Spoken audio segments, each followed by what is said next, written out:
Hey, welcome back, everybody. Alright, so look, continuing with our chronic disease series and how to overcome them, right?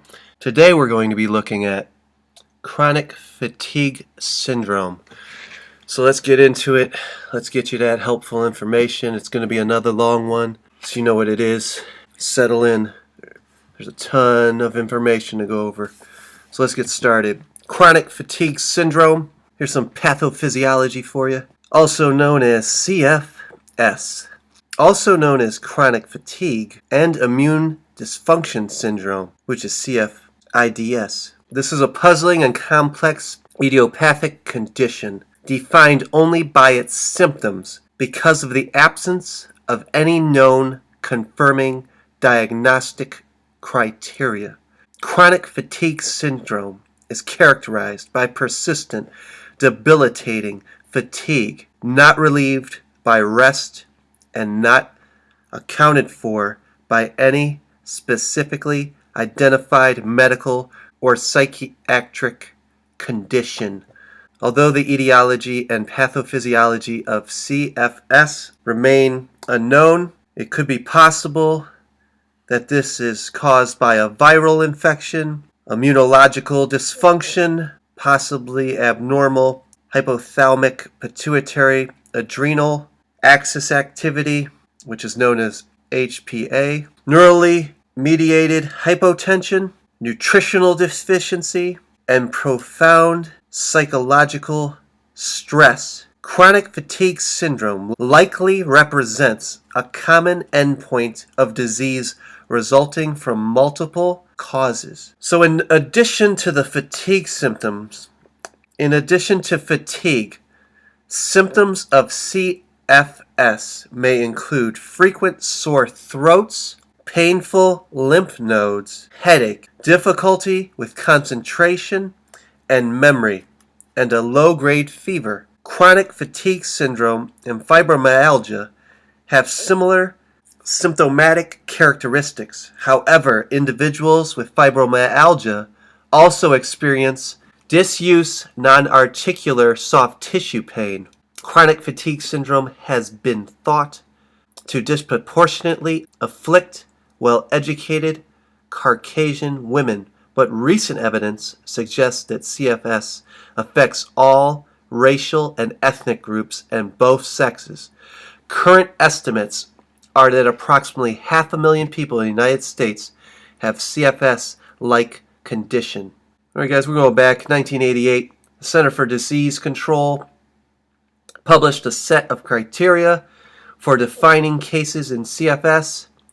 The case definition of CFS was revised in 1993 and then again in 2003 in an effort to address some ambiguities in the previous version. As currently defined, CFS is considered a subset of chronic fatigue, unexplained fatigue, which will last for 6 months in duration or more. In turn, chronic fatigue is considered a subset of prolonged fatigue. This is lasting 1 month or more. Cases of unexplained chronic fatigue can be defined as CFS if they meet both of the following criteria taken from CDC website. Clinically evaluated, unexplained, persistent, or relapsing chronic fatigue of new or definite onset. In other words, this is not lifelong. That is not the result of ongoing exertion or substantially alleviated by rest, and results in substantial reduction in previous levels of occupational, educational, social, and personal activities. Occurrence of 4 or more of the following symptoms. Let's go over these symptoms. Here we go. Substantial impairment in short-term memory or concentration, sore throat, tender lymph nodes, muscle pain, multi-joint pain without swelling or redness, headaches of a new type, pattern, or severity, sleep that is not refreshing, post-external malaise lasting more than 24 hours. To confirm a diagnosis of CFS, all other conditions that may precipitate Similar symptoms must be excluded. Conditions that often exclude a CFS diagnosis include hyperthyroidism, sleep apnea, hepatitis B or C, major depressive disorder with psychotic, melancholic features, including bipolar affective disorder, schizophrenia, delusional disorders, dementia, anorexia nervosa, and bulimia nervosa. Alcohol or other substance abuse within 2 years of the onset of chronic fatigue and severe obesity. Because the diagnosis of CFS is based solely on symptomatology and exclusion of other conditions, there are no recommended specific laboratory tests. Laboratory tests should be directed toward confirming or excluding other possible conditions. Recently, it has been suggested that CFS can be more empirically identified and monitored with the use of 3 questionnaires. This is the SF36, the Multidimensional Fatigue Inventory, the MFI, and the CDC Symptom Inventory. All right, guys, let's get into some effects that this will have on the exercise response in regards to chronic fatigue syndrome. Exercise testing is not a routine action where one is establishing a diagnosis for CFS because there are no unique diagnostic findings. Individuals with CFS are found on average to have mild reductions in both peak oxygen consumption and ventilatory threshold compared to normal subjects, but findings in individual clients vary considerably. It is presently not known whether the reduction in exercise capacity commonly seen in this population is attributed in part to CFS itself or to the deconditioning that accompanies a reduction in activity level. Although there are occasional reports to the contrary, the consensus of findings from studies of individuals with CFS is that cardiac, pulmonary, muscular, metabolic, immune, and endocrine response to acute exercise are similar to those seen in normal individuals with profound deconditioning. The symptoms of fatigue is therefore viewed as central, which is neurological, in nature. While exercise testing does not establish a CFS diagnosis, it may be requested as part of the client's evaluation for excluding other conditions, such as cardiovascular disease. Exercise testing may also be used for designing an individualized exercise program for clients who have a diagnosis of CFS. What about the effects on exercise training? A common complaint among individuals with CFS is that their fatigue and other symptoms are noticeably worse in the days following any amount of physical exertion. Guys, this is true. I have a close friend who suffers from terrible anxiety, and we actually used to work out. Probably about 7 months. Things were going great. We were in our early teens. We were hitting the gym probably 5 days a week, and suddenly out of nowhere, this anxiety attack came and just took over his mind, and he got really tired. After that, he's always had a problem working out. Never knew what it was. I've tried to help him through years, try and motivate him, find things that maybe weren't as shocking or stressful on the body. Maybe just going for walks or something like that. But for some reason, what we're talking about right now, physical exertion, he was exhausted. He couldn't do anything. It was horrible. It's such a debilitating thing. The basis for this phenomenon is currently not well understood. Attempts at exercise conditioning may be frustrated by this circumstance, and a successful exercise prescription needs to respect this observation. Despite the initial aggravation of symptoms caused by exercise, some overall improvements in symptoms have been reported for clients with CFS. Similar to this, individuals with CFS who are educated on the benefits and are encouraged to participate in regular physical activity at home tend to show significant improvements in functional capacity and quality of life. In most cases, the physiological and the functional changes seen in individuals with CFS following exercise training are relatively modest, while improvements in perceived outcomes, this would be the quality of life, can be dramatic. So what about medications with this, okay? Let's look at some management. Because the etiology of and pathophysiology of CFS remain unknown, treatment is directed at reduction of symptoms rather than reversal of the underlying condition. Medications and other interventions therefore vary according to which symptoms are predominant and may also vary with the experience and judgments of the primary physician. Medications commonly used to treat individuals with CFS include analgesic, antidepressant, gastrointestinal, and immunosuppressive, as well as endocrine agents, sleep aids, stimulants, and muscle relaxant agents. Individuals with CFS often do not tolerate standard doses of many medications. As a consequence, it is advisable to begin at lesser than usual dosages and then gradually increase the dosage to the therapeutic range.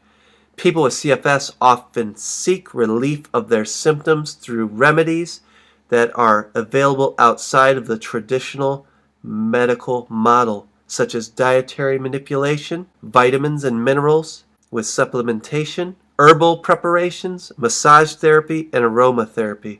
Looks like we're getting into some CAM therapies right there. We'll get into that another time.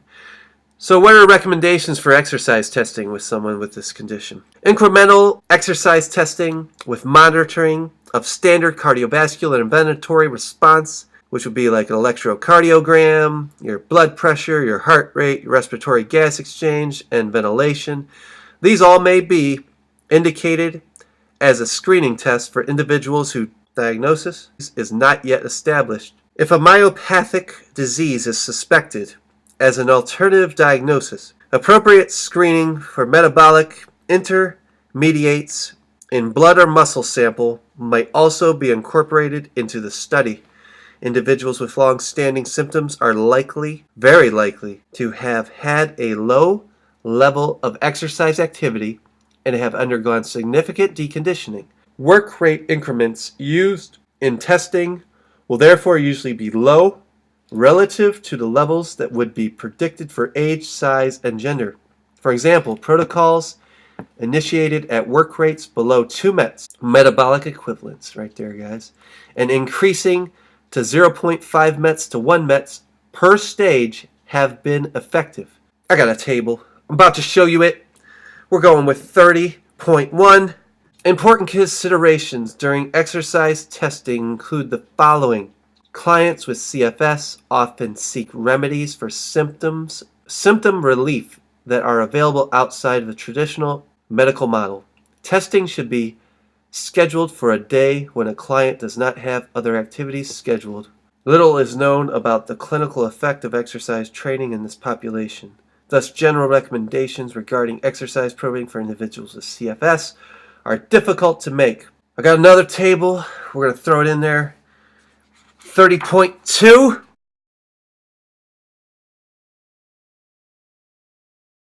Reports of clinical improvement resulting from exercise conditioning could reflect a symptomatic bias in that clients who do not tolerate exercise may be underrepresented in such studies and therefore not be fully reflected in the outcome measurements. To date, however, there does not appear to be any evidence of adverse outcomes from prospectively studied exercise trials in clients with CFS. For those who wish to undertake an exercise program, the following general guidelines offer a conservative approach to exercise programming that takes into account some of the unique difficulties, characteristics that people of this population have to deal with.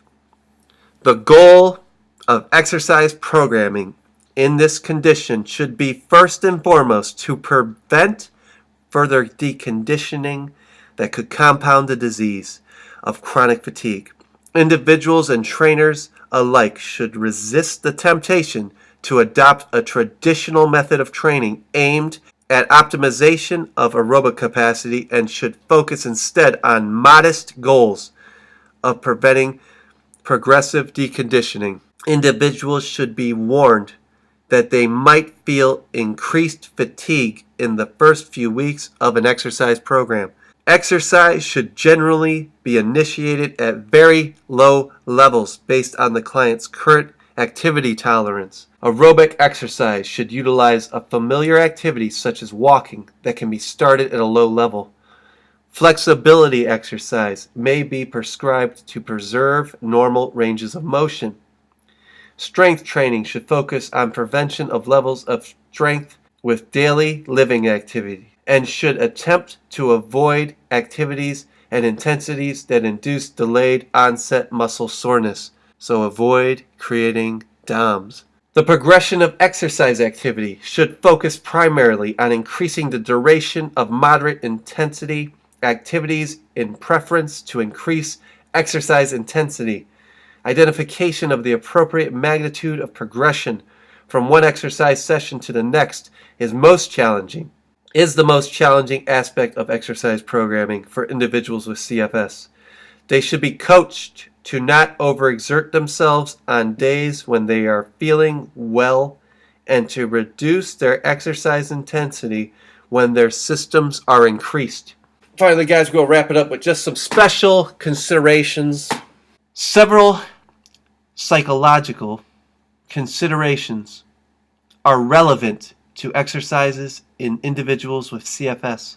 Chronic fatigue syndrome is often accompanied by depression, although it is now clear that depression itself does not precipitate the disease process because understanding abounds concerning CFS. Some clients may express frustration and disillusionment with both lay and medical communities, which may have been less than sympathetic to their problems.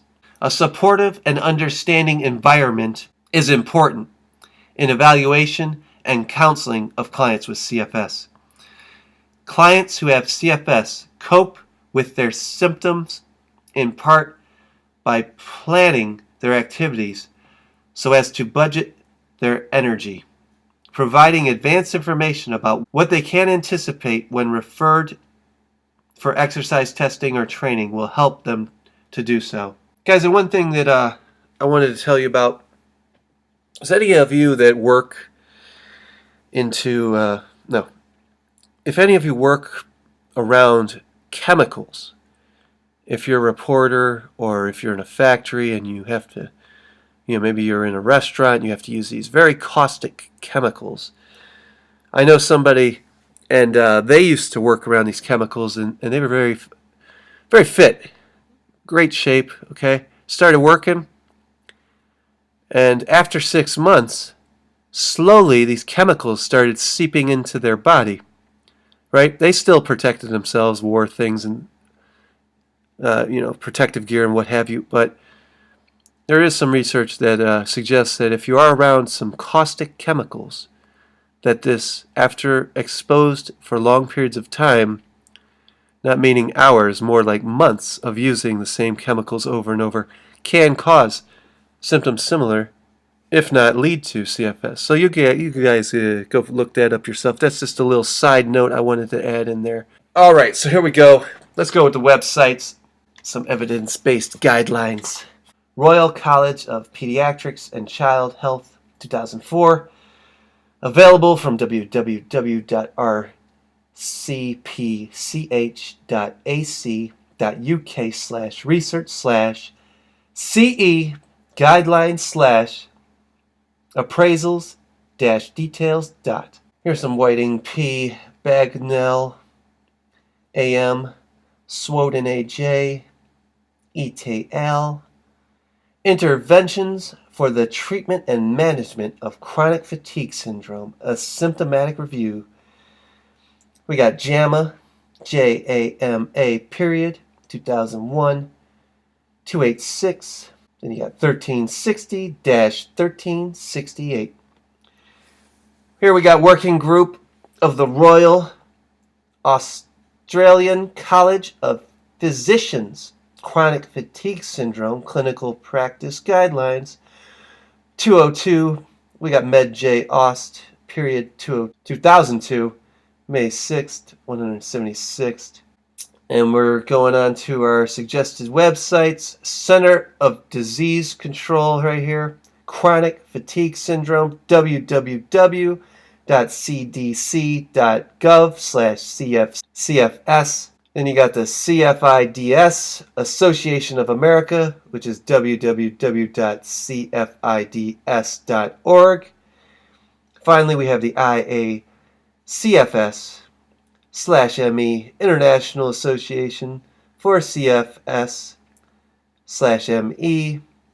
and that is www.iacfsme.org.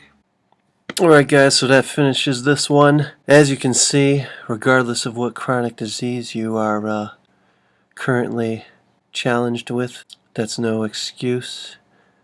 There are proper programs, frequencies, and variables that can optimize and give you a greater outcome in regards to your health and wellness.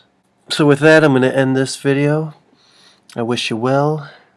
If you liked it, you know what to do. Hit that like button, subscribe, comment, share, and I'll be back with another one.